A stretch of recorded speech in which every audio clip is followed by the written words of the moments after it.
अम्बरीन कपड़े सिलाई किया करती थी। वालिद वफ़ात पा चुका था, वो बूढ़ी माँ के साथ ही रहती थी।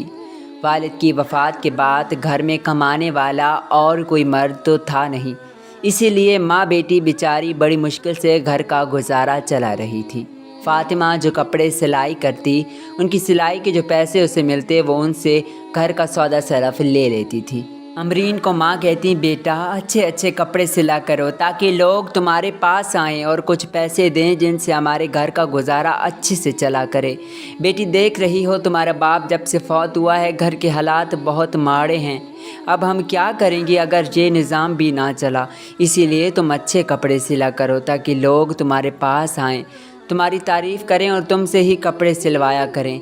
उसी दिन हुआ यूँ कि एक औरत अपनी बेटी को लेकर अमरीन के घर आती है। दरअसल वो भी कपड़े सिलवाना चाहती थी। उस वक्त अमरीन की माँ भी वहाँ मौजूद थी। वह औरत अपनी बेटी को लेकर वहाँ बैठ जाती है। अमरीन उस वक्त अपने कपड़े सिलाई कर रही थी। अमरीन की माँ वहाँ से चली जाती है।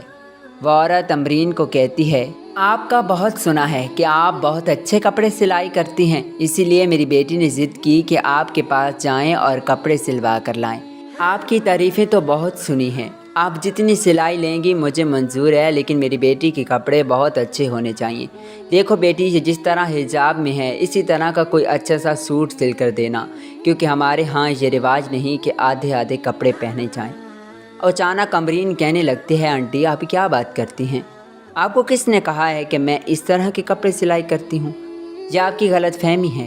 मैं ऐसे कपड़े सिलाई नहीं करती। ये देखें, मैं आज के फ़ैशन के मुताबिक ही कपड़े सिलाई करती हूँ और मैंने कभी किसी की मिन्नतें नहीं कि मुझसे सिलवाओ। लोग खुद आते हैं। आजकल की लड़कियाँ जो फ़ैशन कर रही हैं, हाफ बाजू वाले कपड़े और भी आज के डिज़ाइन के मुताबिक ही मैं सिलाई करती हूँ। वो औरत कहती है, क्या हुआ है, खुदा का खौफ करो, हम ऐसे कपड़े नहीं पहनती। वो अपनी बेटी को लेकर वहाँ से चली जाती हैं। अमरीन की माँ अमरीन के पास आती है और कहती है, ये बेटी तूने क्या किया? क्या हो गया है तुम्हें? तूने उनको मना क्यों किया? वो बेचारी इतने अच्छे कपड़ों की तो बात कर रही थी, तुम तो सिलाई कर लेती हो। अमरीन कहने लगी, अम्मा मुझे नहीं पता, मेरी मर्ज़ी, मैंने जो किया। मैं खुद ऐसे कपड़े नहीं सीती, आज के डिज़ाइन के मुताबिक ही मैं कपड़े बना रही हूँ। चाहे मेरे पास कोई आए या ना आए, मुझे इसकी परवाह नहीं। माँ बेचारी परेशान थी कि रोज़ी बंद हो जाएगी तो क्या करेंगी। इधर वह औरत अपनी बेटी को गुस्सा हो रही थी कि तुम्हें तमीज़ नहीं आई, तुम्हें शर्म नहीं आई, कहाँ लेकर चली गई मुझे।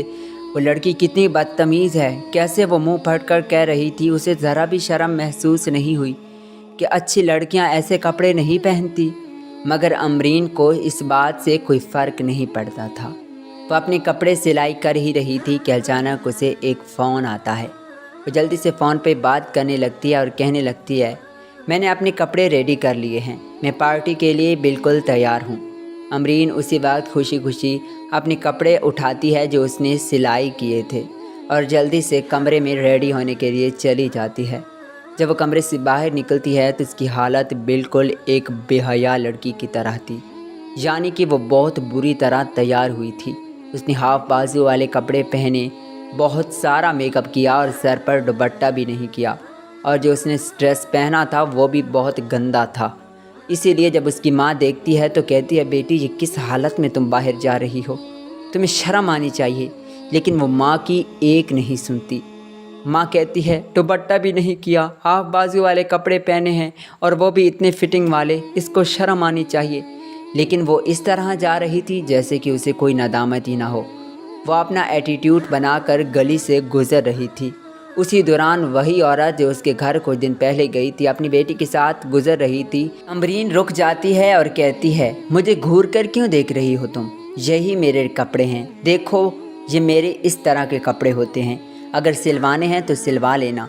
वो औरत कहती है, खुदा के लिए मेरी बेटी को ऐसे मशवरे मत दो, हम तो इज़्ज़तदार घराने से हैं, हम तो पर्दे वाले घर से, हम इस तरह बेहयाई के काम नहीं करते।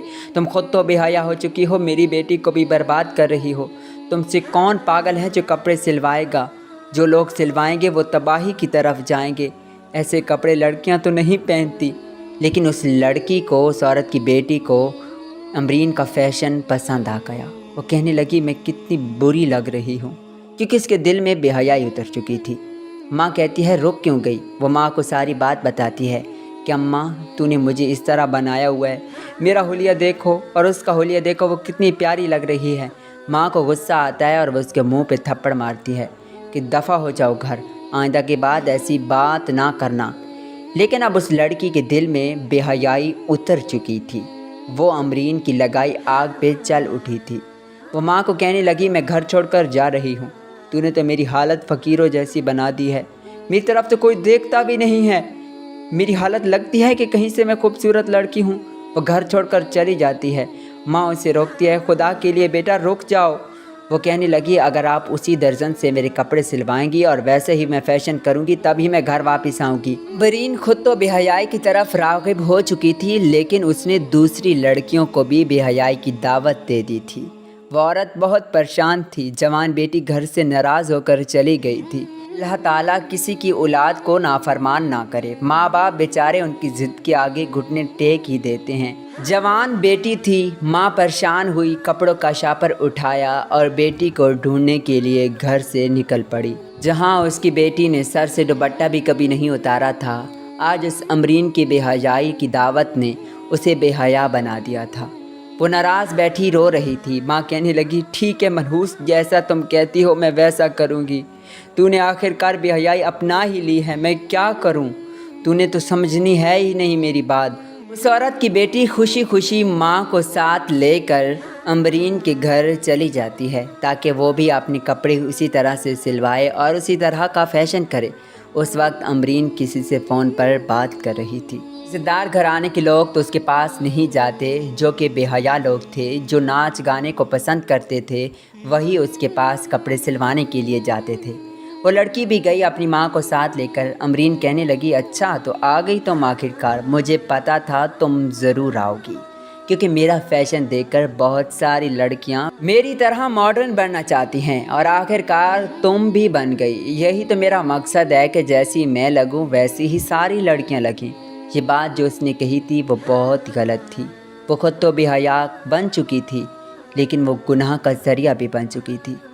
عزت دار گھرانوں کی لڑکیاں اسے دیکھ کر خود اس جیسا بننا چاہتی تھیں، ماں باپ کے بھی نافرمان ہو گئیں۔ اللہ تعالیٰ ایسی لڑکی کو ہدایت دے، لیکن جس سے اللہ تعالیٰ راستے سے بھٹکا دیتا ہے تو اس سے ہدایت نہیں ملتی۔ وہ بہت خوش ہوئی اور کہنے لگی اچھی بات ہے، لوگ میرے بارے میں باتیں کرتے ہیں نا، خود اپنی بیٹیاں جب ایسا کریں گی تو میں دیکھوں گی۔ وہ ایسا کہہ ہی رہی تھی جب اس نے مشین کو ہاتھ لگایا تو اچانک اسے دورہ پڑا اور وہ اسی وقت چارپائی پر مر گئی۔ ماں بیٹی کو نڈھال پڑا ہوا دیکھ کر بھاگ کر آتی ہے۔ جب دیکھتی ہے کہ نبض بند ہے اور بیٹی کی سانسیں رک گئی ہیں تو وہ سر پیٹ کر رکھ دیتی ہے۔ ہائے اللہ، یہ کیا ہو گیا؟ یہ اللہ کا عذاب ہی تھا جو اس لڑکی پر آ چکا تھا، کیونکہ بے حیائی اس کی وجہ سے بہت پھیل چکی تھی۔